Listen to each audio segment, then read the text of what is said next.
ಸಖತ್ ಖಾರ ಬಣ್ಣ ಮತ್ತು ರುಚಿ ಆಚಿ ಚಿಲ್ಲಿ ಪೌಡರ್.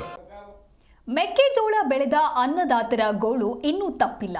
ರೈತರ ಹೋರಾಟಕ್ಕೆ ಬೆದರಿದ ಸರ್ಕಾರ ಮೆಕ್ಕೆಜೋಳ ಖರೀದಿ ಕೇಂದ್ರವನ್ನು ಆರಂಭ ಮಾಡಿತು. ಆದರೆ ಗದಗ ಜಿಲ್ಲೆಯಲ್ಲಿ ಸಮರ್ಪಕವಾಗಿ ಖರೀದಿ ಕೇಂದ್ರ ಓಪನ್ ಆಗ್ತಾ ಇಲ್ಲ. ಹೀಗಾಗಿ ಇದು ಅನ್ನದಾತರ ಆಕ್ರೋಶಕ್ಕೆ ಕಾರಣವಾಗಿದೆ. ಜಿಲ್ಲೆಯಾದ್ಯಂತ ಖರೀದಿ ಕೇಂದ್ರ ಆರಂಭ ಮಾಡಬೇಕು, ಇಲ್ಲವಾದ್ರೆ ಉಗ್ರ ಹೋರಾಟವನ್ನ ಮಾಡ್ತೇವೆ ಅಂತ ಹೇಳಿ ಎಚ್ಚರಿಕೆಯನ್ನ ನೀಡಿದ್ರು.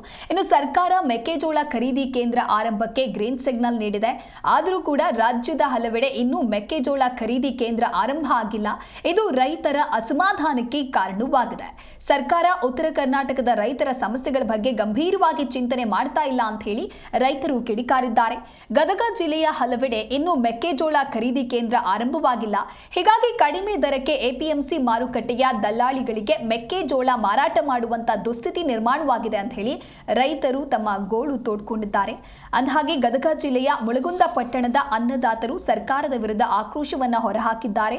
ಉತ್ತರ ಕರ್ನಾಟಕದಲ್ಲಿ ಅತಿ ಹೆಚ್ಚು ರೈತರು ಮೆಕ್ಕೆಜೋಳ ಬೆಳೆದಿದ್ದಾರೆ, ಆದರೆ ಮಾರುಕಟ್ಟೆಯಲ್ಲಿ ಕಡಿಮೆ ದರಕ್ಕೆ ಮೆಕ್ಕೆಜೋಳ ಮಾರಾಟವಾಗ್ತಾ ಇದೆ ಅಂತ ತಿಳಿಸಿದ್ದಾರೆ. ನಮ್ಮ ಮುಳಗುಂದ ಪಟ್ಟಣದೊಳಗೆ ನಾವು ಸುಮಾರು ಒಂದು 4,500 5 ಸಾವಿರ ರೈತರು ಖಾತೆಗಳನ್ನು ಹೊಂದಿದ್ದೀವಿ.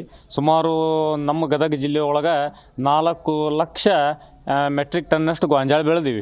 ಆದ್ರೆ ಸರ್ಕಾರ ಇಲ್ಲಿ ತನಕನೂ ಕೂಡ ಬೆಂಬಲ ಬೆಲೆ ಖರೀದಿ ಒಳಗೆ ಗೋಂಜಾಳವನ್ನು ಖರೀದಿ ಮಾಡ್ತಾ ಇಲ್ಲ. ಆದ್ರೆ ಸರ್ಕಾರ ಬರೀ ಮೂಗಿಗೆ ತುಪ್ಪ ಒರೆಸುವಂಥ ಕೆಲಸವನ್ನು ಮಾಡ್ತಾ ಇದೆ.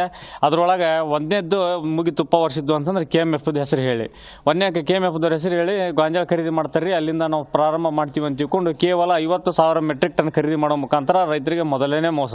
ಇನ್ನು ಎರಡನೇದ್ದು ಅದು 50,000 ಆಲ್ರೆಡಿ ಖರೀದಿ ಮಾಡಿಬಿಟ್ಟಾರೆ ಅವರು. ಇನ್ನು ಎರಡನೇದಾಗಿ ಬೆಂಬಲ ಬೆಲೆ ಒಳಗೆ ನಾವು ಸರ್ಕಾರದಿಂದ ಘೋಷಣೆ ಮಾಡ್ತೀವಿ, ನಾವು ಖರೀದಿ ಮಾಡ್ತೀವಿ ಅಂತ ತಿಳ್ಕೊಂಡು ಬೆಂಬಲ ಬೆಲೆ ಖರೀದಿ ಕೇಂದ್ರ ಪ್ರಾರಂಭ ಮಾಡಿದ್ರು ಅಂದ್ರೆ ಏನ್ರಿ, ಕೇವಲ ನೋಂದಾವಣಿ ಅಷ್ಟೇ. ಆದರೆ ಇಲ್ಲಿ ತನಕ ಒಬ್ಬ ರೈತಂದನ್ನು ಸಹಿತ ಒಂದು ಕಾಳ ಗೋಂಜಾಳ ಬೆಂಬಲ ಬೆಲೆಯನ್ನು ಘೋಷಣೆ ಮಾಡ್ತೀನಿ ಅಂತ ಹೇಳಿದ ಸರ್ಕಾರ ಇವತ್ತಿಗೂ ಕೂಡ ರೈತರ ಕಡೆ ಮುಖ ಮಾಡಿ ನೋಡ್ತಾ ಇಲ್ಲ. ಇವರು ಮಾಡಿರ್ತಕ್ಕಂಥ ಬೆಂಬಲ ಬೆಲೆ ಘೋಷಣೆ ಮಾಡಿದ್ದು ಅಧಿಕಾರಿಗಳಿಗೆ ಪೇಪರಿಗೆ ಹಾಕ್ತು ಸ್ಟೇಟ್ಮೆಂಟ್ ಆಗೈತಿ ಹೊರತು ನಮ್ಗೆ ಯಾವುದೇ ತರತಕ್ಕಂಥ ರೈತರಿಗೆ ಯಾವುದೇ ಥರ ರೈತರ ಬೆಂಬಲ ಬೆಲೆ ಘೋಷಣೆ ಮಾಡಿಲ್ಲ. ಮಾಡಿದ್ರು ಕೂಡ ₹1 ಇವತ್ತಿಗೂ ಯಾವುದೇ ಇದನ್ನು ಗೋಂಜಾಳ ತೊಗೊಳ್ತಾ ಇಲ್ಲ. ರಿಜಿಸ್ಟರ್ ಮಾಡುವಾಗ ನಾವು ಇಲ್ಲಿಂದ ಮುಳುಗುಂದಾಗಿಂದ ಗದಗ ಹೋಗುವಾಗ ರಿಜಿಸ್ಟರ್ ಫುಲ್ ಆಗಿದ್ದಾವೆ, ನಮಗೆಲ್ಲ ನಮ್ಗೆ ಎಷ್ಟು ಬೇಕೋ ಸೌಕರ್ಯ ತೊಗೊಂಡಿದ್ದೀವಿ ಆಲ್ರೆಡಿ ಅಂತಂದು ಹೇಳ್ತಾ ಇದ್ದಾರೆ ರೀ ಸರ್ಕಾರ.